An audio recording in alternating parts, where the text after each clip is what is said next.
Are you a current or future physician assistant wanting to learn more about finances? Then join me on this journey to become a PA the FI way. Hi, my name is Kat, and I'm a practicing certified physician assistant who will be your host. It took me 5 years after I started practicing medicine as a PA to thoroughly dive into my personal finances after I discovered the concept of financial independence. I want to use what I have learned to help you avoid some of the financial mistakes that I have made while sharing some of the financial wins that I have had along the way. Join me as we discuss financial strategies to guide you to becoming a physician assistant on the way to financial independence.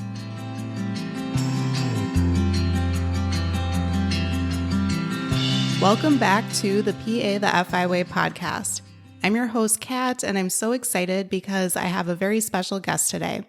His name is Jacob, and he is with My PA Box, and he's going to share some information about this amazing tool for all the pre-PAs out there.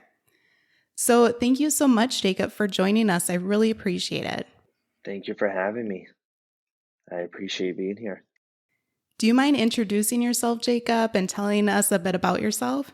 Absolutely. So, my name is Jacob, as you introduced me. I practice in pain medicine and orthopedic surgery. So, I've been doing that for quite some time, about 8 years. The first 2 years, I was doing a little bit of trial and error. I was in a little bit of urology, went in general surgery, and then got my way into ortho. And at the same time, I started doing pain management as an outpatient setting. And I've been doing that ever since. Okay. And my partner and I pretty much reached out. He basically reached out to me about 3 or 4 years ago, roughly around the time I met my wife. And we started actually working on my PE box. It was his idea. And he's like, listen, I think there's a lot of issues when applying to PA school. What I think I have a solution. Hear me out. I believed in his vision. I kind of saw it right away. And about a year into it, it was launched. And yeah, we're here talking about it now. That's such an amazing story. I am really excited to share more details about what My PA Box is, but we'll do that a little bit later in the episode. Before we get into that, do you mind sharing what you enjoy most about practicing in both ortho for surgery as well as pain medicine as a PA? Absolutely. So, my take on the reasons why I do orthopedic surgery and pain management is both are procedural. It's not theoretical, or I shouldn't say that. There is theory behind it, but I like to get instant gratification in the medicine that I practice. And procedural medicine, you see that more than you would in managing somebody's hypertension or in someone like in your field, unless again they have like an acute kind of like change in like a psychiatric disorder with your intervention. I feel like there's more slack there. Like it takes longer for you to manage someone, Sure. etc. With instant gratification, I get more pleasure out of it. I see the recovery from the patients from the time they came in to the time they leave, and those are the main reasons why I practice both of these fields. There is overlap between them, and obviously there's a lot that doesn't overlap, but those two fields have instant gratification. And I like being in the OR and I like being in the outpatient setting.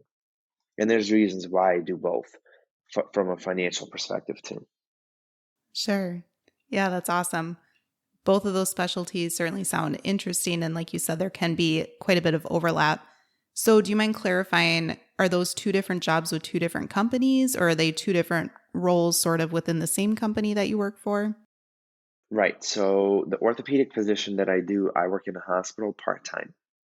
So I basically like my routine there is again, my schedule is very unique just because of the way that I try to coordinate it with my office hours that's in a different setting. This is a private setting.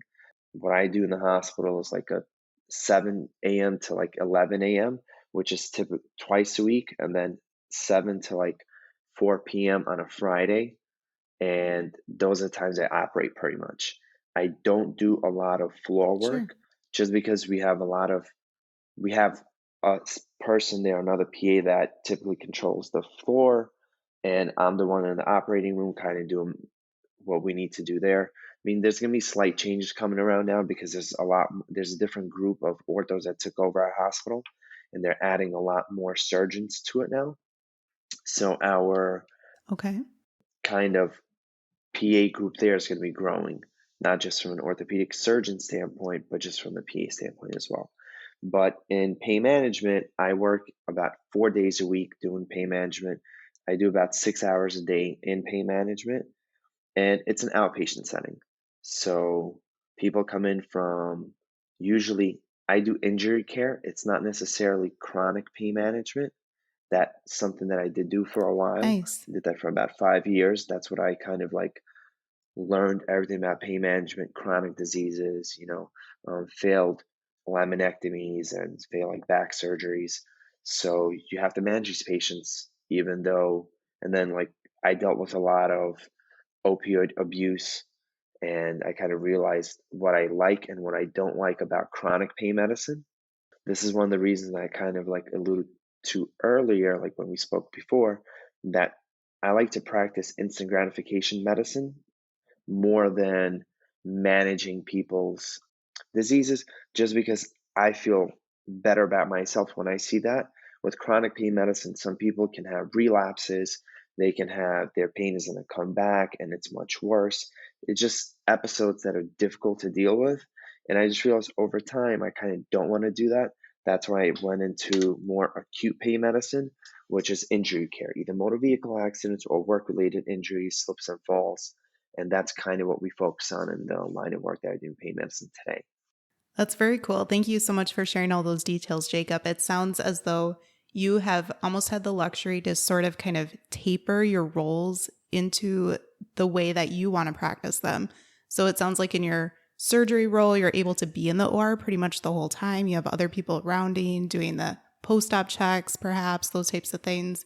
And then in pain management, you're able to, like you said, treat those acute injuries, whereas chronic pain management can be very difficult. Sometimes you aren't able to always help people with their chronic pain, or it only provides a little bit of relief. But when it's acute injuries, usually time can be one of the best friends for healing those. So people probably tend to get better sooner. And like you said, can be a little bit more easy to help them and work with them. So it sounds like you've been able to kind of tailor those to the way that you like, which is amazing as a PA. Right. And exactly, you kind of summed that up pretty well. Like one of the things that I do when I speak to pre-PA clubs and other PAs that are starting out and they don't know where to start from, I tell them, listen, dive in, work a little bit, get your feet wet, whether you want to do urgent care. Urgent care is a good field to start with, or emergency care is a good field to start with, just because you're going to see a lot. You're going to do sutures, you're going to see eye problems, you're going to see everything from head to toe. And from that point on, you can kind of gauge yourself where you want to go. And when you're in a particular field, you'll also be able to understand what niche you want to practice within that field. I didn't know that there was a niche in pain medicine, and kind of same thing with ortho. Even though Sure. with ortho we practice generally everything, there's particular surgeons that we typically work with that do like arthroscopies or total knee replacements, total hip replacements. That I don't work with spine orthopedic, just because we don't have that in our Sure. hospital, but the sister hospital that we're affiliated with, they do. I don't think I would be enjoying spinal surgeries just because they're a lot longer than the typical surgeries that we do. So that's also something, again, you got to figure out on your own. Do you like long surgeries? I was in a long surgery on a rotation one time that was like 8 hours long. I was like, this is definitely not my thing. It takes a big toll on your body, standing or sitting in one position, retracting, or even being more active than that in a surgery. I didn't appreciate that, like for myself, and I just decided that's not something I want to do if I had the option. Sure. Yeah, that's awesome. I think that that really highlights and demonstrates the amazingness of our profession. I absolutely love our physician colleagues. We need them in our lives. They are amazing. They help so many people with medicine. But I'm so thankful that do have the luxury to be able to try different specialties throughout our career. And like you said, try to kind of tailor your job and your role to that specific niche within the specialty, even if you're able to, as you practice medicine for years to come. I'll tell you something. A lot of people that I've met that work in a hospital setting, they get so used to working in a hospital setting. And again, I don't know their financial nor family situation, but I realize a lot of them get stuck in a comfortable role and don't allow themselves to grow and try other fields from a knowledge standpoint, from a practical standpoint, and from a financial Yeah. standpoint, which I find a little bit sad because you do have the opportunity to kind of like figure this out, and then again, obviously put yourself in a situation where you're working with physicians that understand what your needs are in terms of, hey, I would like to practice this, and that.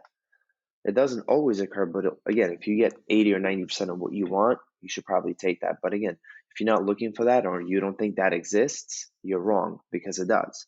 Yeah, awesome. Well, thanks again for sharing all those details. That's amazing. And then thanks again for joining us on the PA the FI Way podcast, Jacob. We really appreciate it. We always like to hear different PAs' insights about financial independence. So, do you mind sharing what aspects of financial independence you find most appealing? So for me, financial independence is, I think it's kind of like broadly defined for everybody, is doing what you want to do and earn money along the way. So it doesn't necessarily have to be a particular job. It doesn't necessarily have to mean that you can be at a specific location. So one of the reasons my partner and I created a web-based, for us, obviously it's a revenue, a business, a web-based business, is because we can be anywhere in the world and have and do what we need to do. I can be on vacation. He can be in a different part of the country or in different, you know, anywhere he wants to be. And we can still have control over the finances of the company, run the company. We can literally get on a meeting like this, like you and I are talking right now, and get our problems solved or think through problems. So, this is one of the main reasons why we started an online business. The reason we chose what we chose to start an online business for was obviously because of the profession that we're in. But from a financial independence standpoint, I personally, as a PA, I've met many people that, I wouldn't say many, a handful of people that I know as PAs. They're, I would say they're financially independent, but they still work like animals. Meaning these Sure. people have, like, I know that some of them are making $500,000 a year, $1 million a year, working as a PA, but they have a team that they supervise and they pluck PAs out that they think that are good at what they're doing and place them in places and basically earn money off of the PAs that are actively working, and their job is to supervise. And they still decide to do surgery or not, whether Okay. they pursue that or not, but that's on them. So those people I feel like are at the brink of financial dependence. They can do that today if they wanted to, not work and have like that continue to run, but they don't. For whatever reasons, everyone has their own kind of, hey, I want to reach this plateau and then do this and do that. For me, it's kind of the same thing. I quickly realized that if you're going to be a 9 to 5 as a PA, there is not much room for growth unless you're satisfied with what you're earning. If you're good with a six-figure salary, 150,000, 200,000, I don't know, you're okay with that. And again, I don't know that many people that potentially earn that kind of money as PAs, but I do know a handful of people that earn 150,000 and above, and they're at a 9 to 5, or they have some kind of business that they're running as PAs where it's still medical or it's outside of medicine and they like it. So for me, financial independence in a medical standpoint is when I get to that stage. Am I in that stage today? No. And there are obviously plans that are kind of like in play right now that are happening that hopefully if they go the way that I would like them to, I'll probably be financially independent and then have the opportunity to do other things that I'm kind of researching today. So I've gotten to that point in my career already where I'm used to what I'm doing as a PA, but now I want to venture into other things. Yeah, that's awesome. I think that many PAs probably feel that way and sort of have that mindset, that probably kind of drew them to the profession where you probably enjoy multiple different things versus, again, one specialty or one niche. So you're able to pursue different hobbies, you're able to start a business, you're able to do all of these things in addition to practice medicine if you want to. So that's the beauty of it. And I think that everyone's definition of what financial independence looks like to them is different for every single person. Absolutely. I remember when I was going to PA school, and it was like in my second semester or starting my second semester, I had a conversation with my father.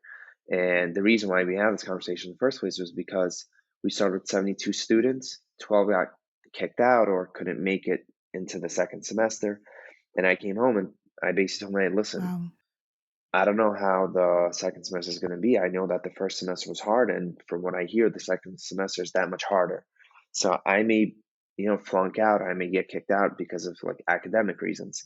He's like, okay, and I was like, that's gonna suck. What do you mean? And he's like, why are you in school today?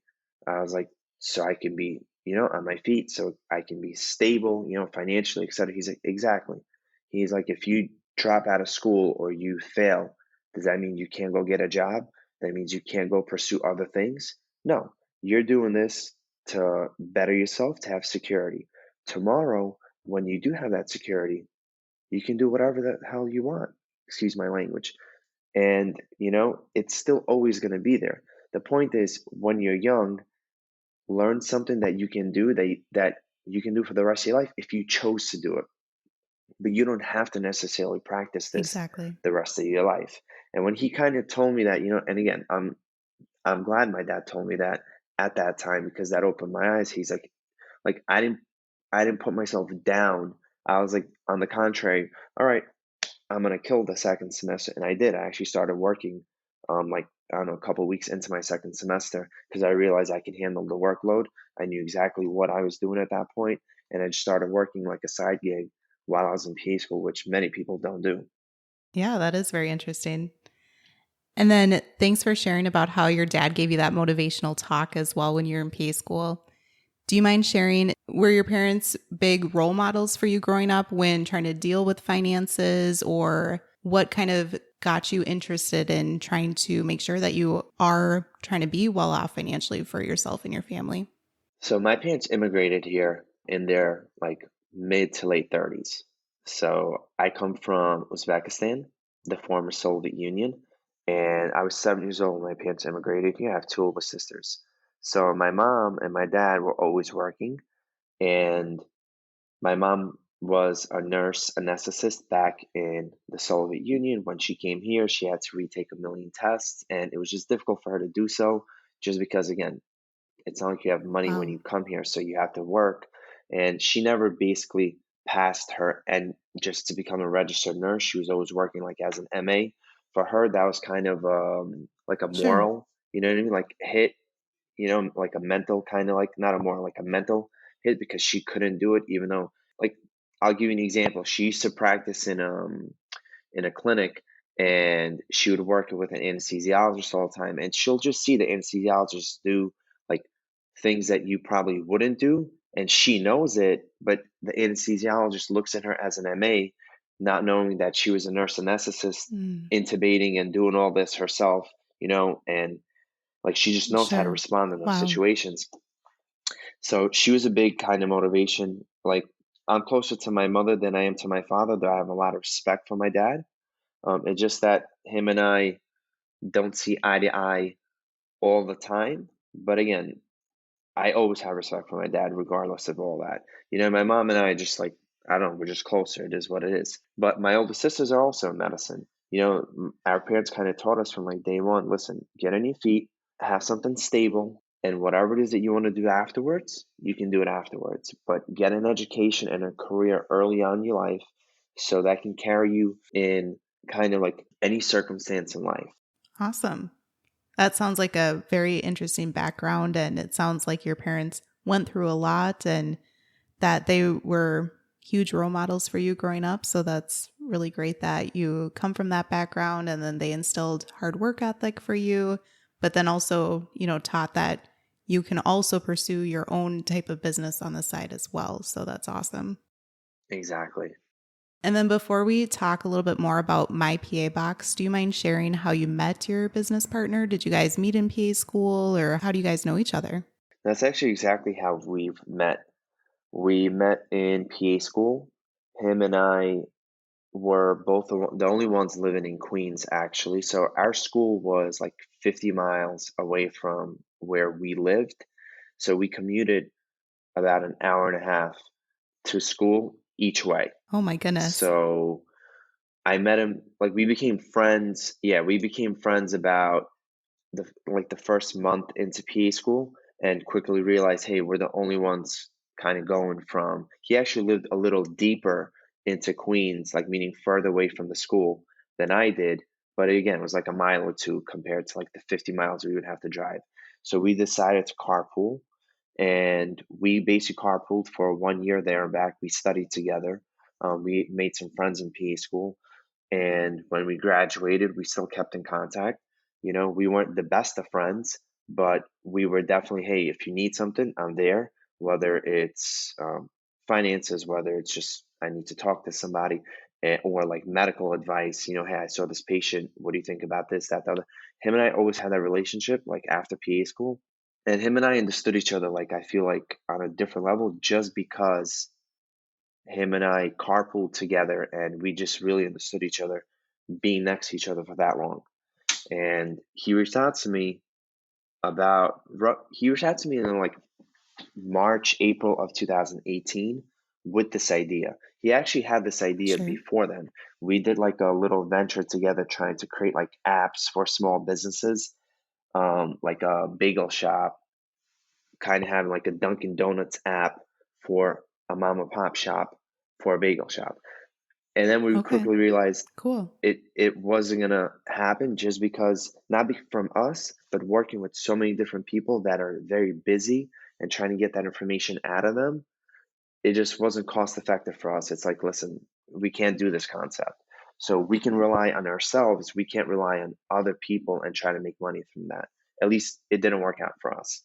And then he kind of tweaked the concept, and meaning he already came up with the PA box concept then, and he just didn't really think it through at the time. And then later, once he kind of like sat down, he actually taught himself how to code and how to Wow. build websites. In between that time, it was like about a year and a half in between when he actually came to me with the idea, hey, listen, do you want to do this? I know I spoke to you about it before, but then when he gave me a little more detail, I saw like I understood what he was talking about, and I saw it vividly, just like he saw it. And a lot of people that he explained it to actually didn't understand it, like people that we went to PA school with that he actually approached before he approached me. And they didn't see it. They just didn't see the vision. They didn't see it vividly like I did. As soon as he told me Sure. about, I'm like, I'm on board. What are we doing? And I actually told him, I'm like, why are you bringing me on board? I'm like, I don't know how to code. I don't know how to do any of it. Like, you're losing with me bringing. He's like, no, no, no. He's like, you're exactly the person I need. I was like, okay. And then we just started working together. It took us about a year and a half to put it together before we launched it. We actually didn't want to launch it Wow. the time that we did. And my wife kind of pushed us into it. She's like, you're not going to make it perfect. So Mm-hmm. just launch it because it already brings value to the consumer. And we didn't see it that way. We just no, we got to make this functionality work. We got to make that functionality to work before we go live. She's like, you can do it in a month, in two. You still work on it, but launch it. And that's basically what we ended up doing. So the things that we developed later, like the some of the additions to like the detail that we have now, we didn't launch with that initially, even though it was in the pipeline of things that we were building. Just like Facebook, they don't do an update the day of. They've been planning that update for like months ahead, and then they launch it. So that's kind of what we went through. That's the background story with my partner and I. That's awesome. There were so many little gems in there that I really appreciated. One was that you often can find amazing friends in PA school because you guys are kind of grinding it out together. When I was in PA school, I was going out of state. And so when we were driving to and from our states, we'd often carpool with other classmates that were lived up where I was from. And so you were spending lots of time with them. So that was great as well. And then I think that it's pretty impressive that your partner was able to teach himself coding. All of the tech stuff that I've done for my business with the podcast, but also my website and things like that, have been me trying to figure out WordPress and figure out Audacity and things like that. And I did take a podcast course, which definitely really helped, but it's a lot of tech overwhelmed to say the least. And if people can teach themselves those skills, I think that's amazing for sure. And then I think too that you touched on something very interesting, Jacob, too. I think that you touched on your wife pushing you to just go and do it already, because I think so many of us PAs have a perfectionist tendency because we had to get good grades. We want to excel in our jobs, but I'm trying to work on that myself. And where it's like, you just need to just do it and put it out in the world and quit mulling it over, ruminating, what if, overthinking, and just do it. So I think that's really good points that you made with all of that. That's 100%. And that's basically what we realized is the value in what we bring in PE Box isn't in the detail of everything that we were trying to put into it. It was literally, hey, compare schools because that doesn't exist, period. All that other detail you can just add in later. And she brought that to light, and I told that to him, and he's like, yeah, that's actually a good idea. Let's just do it. And I'm glad that we did it then, because the revenue that we were starting to generate, it motivated us to keep making it better and better and better. And then again, as like young and fresh entrepreneurs in a field that I'm not a professional in web development or design or UI, UX, any of this coding, but I've gotten to understand how data kind of works slightly, or at least how logic works slightly. That's kind of like where that's what I learned from him in this whole process is when you have data, how do you use the data to present it, to show it, to manipulate it, in a way that it works for what you're trying to achieve. Sure. Awesome. And we have touched a little bit on this next question already, but can you tell the listeners why my PA Box was created? Absolutely, I actually would love to. So, and I go over this all the time with pre-PA clubs. The purpose of why we created my PA Box is very simple. When we were applying to PA school, this was in 2009, and we started in 2010. There weren't that many PA schools as there are today. I'd probably say in 2000, I don't know this for a fact, but I'm assuming there were probably like 160. There's definitely under 200 PA schools when I was applying to PA school. Sure. CASPA was new at the time. It was, I don't know how old CASPA is per se, but the PA school I was applying to didn't need CASPA to kind of as a central tool. So when Sergio approached me with, hey, my PA Box idea, he approached me because he was a preceptor at York College. So he would have students precept at his urgent care, etc., and he would speak to them and kind of realized how they would organize to apply to PA school, and quickly realized, hey, like CASPA is cutting everybody short, kind of, by not giving you all the information that you need in order to understand, do you qualify for that program? On the contrary, it's not CASPA's fault that you didn't do enough research as a pre-PA Sure. to kind of understand if you can apply to that program. That's your job. And that's where we kind of realize, hey, if we solve that problem, we can probably monetize on it and help the community at the same time. So one of the things that we also like, one of the like factors of doing PA Box is we wanted to raise more awareness through creating more PAs. And hey, guys, don't spend as much money as you would typically need. Just spend the least amount of money. So basically, my PA Box was created to help compare and contrast schools in a very simple way that didn't exist before. And at the same time, the purpose of that was to save you money in your application fees, even though you're coughing up $60 now, by me allowing you to not apply to one school that you're not qualified for. You already made your return on investment. If there's two schools that you're not applying for, you're already saving money. Sure. If there's a third school, you're saving more and more and more. And another factor that I actually recently kind of learned, which I didn't pay too much attention to, is when you're applying to multiple schools, you're also paying multiple supplemental fees, which that I was Totally. aware of, but I kind of didn't put two and two together that if you took the GRE and five schools need the GRE, you actually have to pay for each school to receive your GRE score, you have to pay for each school also. It's not Yeah. just a CASP application fee, it's not a supplemental fee, it's also a GRE fee per school. If there's a PA-CAT that you have to take, which is it's kind of like becoming more popular now, and the GRE is kind of being like taken out, it's the same problem there. Per school, you have to send a fee, and same thing for the Casper exam, which is like a personality exam for PA school. Same thing. For each one of them, you're going to have to pay for each school that you apply to. So it's not just a Casper fee that you're applying to, which is 50, 60 bucks. It's an additional 20, 30 bucks on each one of those as well. So it'll quickly come out to like 500 to 1,000 bucks if you don't know what you're doing.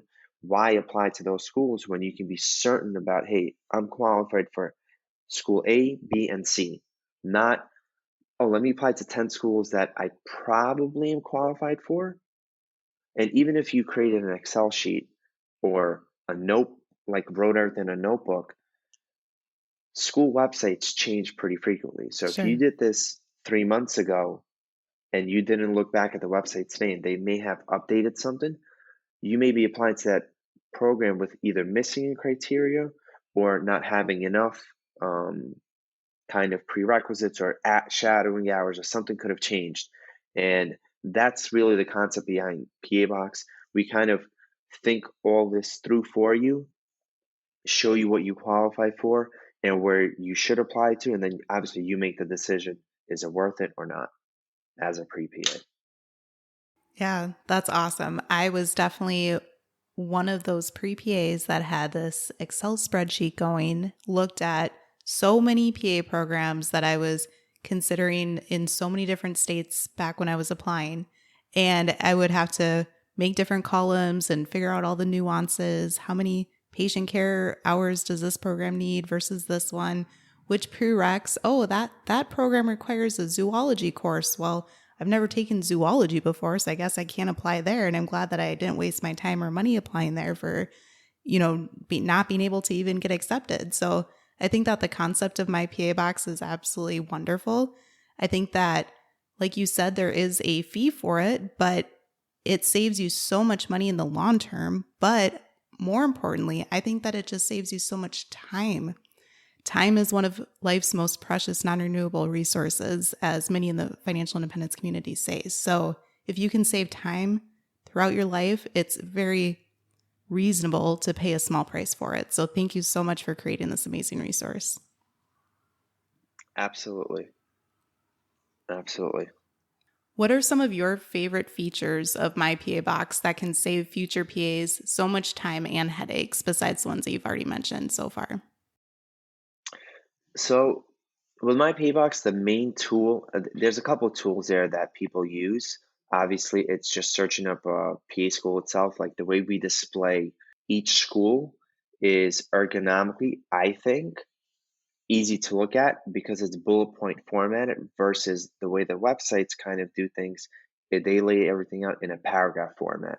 So we Sure. kind of take out all of the fluff and keep exactly what you need to know, and that's kind of what you're going to be doing in PA school too. There's a lot of fluff that you're going to be learning, but there's only pertinent things that you need to kind of like remember. Like my wife right now is going to, I'm going to go on a tangent for a second. That's okay. She's applying to NP school, Sure. and sometimes not applying, sorry, she's in NP school. She's almost done. And she's like, sometimes she asks me questions like, how do you know this? Like, it's not the field that you practice, or it's not. And I'm not saying I know everything, but I'm just saying some things it's just like it's so embedded in your head from PA school, just because they like drill that in your brain. And this kind of what we wanted to do with this concept to make it easy to look at. So the way we present each school looks the same. The reason why I'm saying this to you, all websites are different. all PA school websites are different. Yeah. Some are easy to navigate, some are very difficult to navigate. Like you can't find basic info that you want to find, which is like, for instance, the phone number to the department, just because it's like difficult navigating through their site. You want to call them and ask them a particular question. It's hard to find that. So we kind of create a concept for that, make it simple. Um, the second thing that I like that a lot of my users obviously give us feedback for is the filter, the school match filter. So some of the feedback we've got, I didn't even know some of these schools existed using this filter. So thank God that I used PA Box. I was able to apply to this school that I never heard of, and I got accepted because I didn't mind relocating or etc. Or all the schools around me are so expensive. I didn't know that there's schools that are so much cheaper in maybe this state or that state, etc. So the school match is definitely an interesting tool, but the bread and butter of my PA Box isn't any of that, because that you can do on your own. You can research a school on your own. It's going to take you time. You might have errors in the way that you're putting all the information together. And my PA Box isn't perfect. I'm pretty sure we have errors there too that we've caught along the way as it's been out. But we try to perfect it. Again, nothing is perfect. Facebook isn't perfect. As we all know, recently, if you recall, they went down with WhatsApp, and I was like, whoa, if Facebook Yep. went down, it's okay for my PA Box to have an error or two in our Sure. algorithm. Um, and tracing back to the most important thing, I think my PA Box, like the feature of it, is the dashboard. That layout of having all 10 schools that you're interested in, you've typed in all of your transcript, your shadowing hours, your patient care experience, and on one page it summarizes, hey, for at Still University, I'm 80% completed in my prereqs. For Albany University, I am 50% completed. For Toro College Bayshore campus, I am 85% completed. It tells you that on one single page after you've typed all that in. CASPA today does not do that still. Sure. So one of the things that I realized about Casper, and maybe I'm just like, patting my own shoulder, I really feel like they start. So when we first started my PA Box to where we are now, to when Caspa was when we started PA Box to where Caspa is today, they are giving you a lot more information than they did before, Okay. that they did not do before. And I feel like it was because of my PA Box. I really do. Not that I reached out to them or anything like that, but I really do. That was a factor. And the reason why I think that's a factor is CASPA makes money off of the revenue. The more school students apply to, the more money they earn. The less Sure. schools they apply to, the less money they earn. And this is kind of like where we came in. Hey, let us filter, help the students filter through all the schools and make sure they're applying to what they can fit to, and they're going to save money this way. I didn't really care about what Casper thinks of my PA Box, but that was kind of the background thought of it is we're saving them time and money, they'll use it. And from pen to kind of like from pen and paper to the reality where my PA Box done, we have a lot of active users today, and I think the concept is proven that it works, even though it's not, again, a perfect system. It's the better system that's out there right now. Yeah, that's awesome. I think that it really does have so many cool features. One of my favorite ones you did touch on was the recommended schools feature, where you put in all the information that you're considering and the even geographical states that you're wanting to go to PA school. But also part of that feature is how much money you're considering spending, and where it kind of helps filter out, oh, this program is really, really expensive. I probably don't want to necessarily apply there, but this one is a little bit more affordable. Maybe this one would be higher on my list because of that. And I just thought that that feature was really amazing for pre-PAs too. I appreciate that. And that's actually one of the things that I speak to and my partner touch up during our presentations to our pre-PA clubs is don't underestimate the tuition that you're going to be taking out. You're going to pay it back, and it's not simple to pay back a six-figure loan. Again, given the money that you're probably going to be earning yourself. So, and that's something that we kind of like go into a little bit of detail explaining like breaking down, hey, 100 grand after taxes because you're working for someone, you're not 1099, you're not self-employed, you're a W-2, you're going to get taxed 37%. Most likely. I mean, I don't know how much, I mean, state to state, it varies, obviously, because some states don't have like a state tax or a city tax. I live in New York, where we have one of the highest like taxes in the country, aside from California, which is, again, ridiculous. Sure. Yeah, awesome. And then in addition to My PA Box, you and your partner have also started offering other services for pre-PAs. What types of services do you offer for them? So we offer personal statement revisions, mock interview services, and supplemental essay revisions.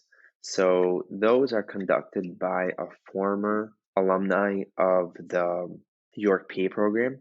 He was one of the professors there, and he was, I think, at one point either director or the chairman of the York PA program. He was also faculty there for many years. So he's retired at this point.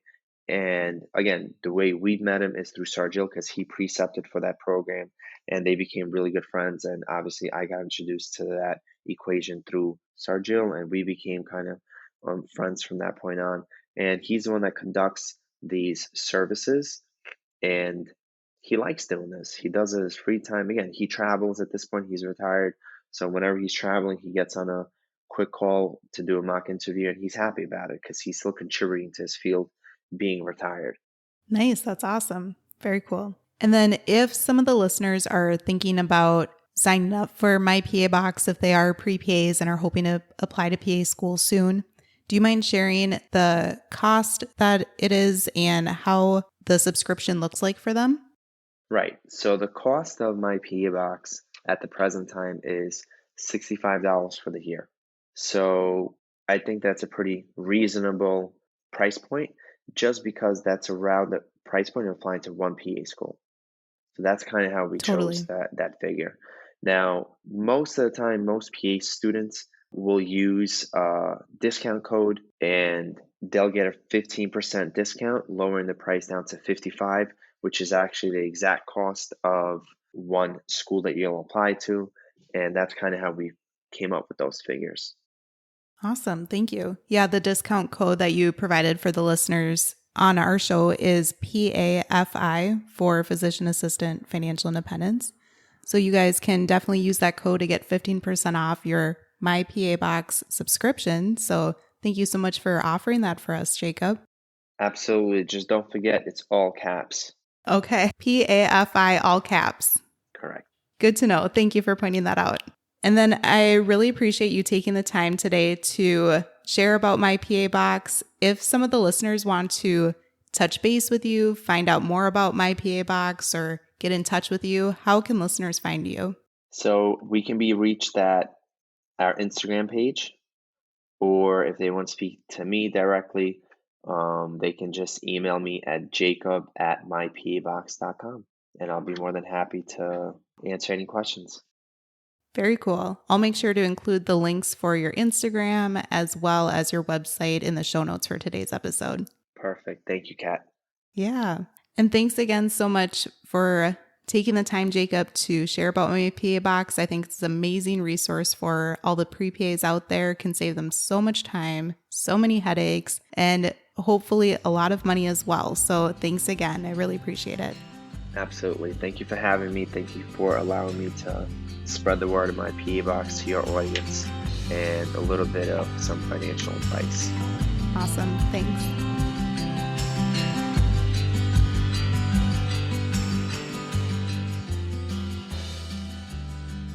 Thank you for tuning in, and I hope that you decide to continue to join me along this journey of becoming a PA the FI way. Please take a moment to press the subscribe button on the platform that you are listening to this on, but more importantly, consider sharing with another current or future PA that could benefit from the information that we reviewed in this episode. Take care and have a great rest of your day. Until next time.